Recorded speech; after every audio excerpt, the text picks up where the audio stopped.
Darating talaga yung araw na lahat tayo magsasawa na sa larong ito.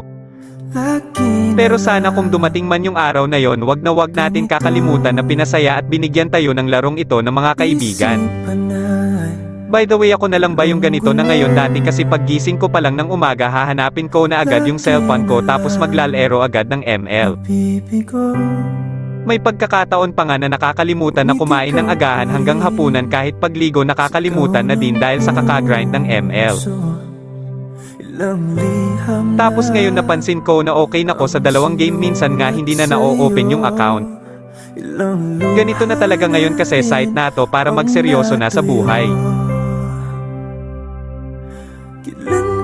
Hindi man ako naging kilala sa larangan ng larong ito, masaya naman ako na marami akong nakilala at nagkaroon ng mga tao na nabigyan ko ng kaunting ngiti.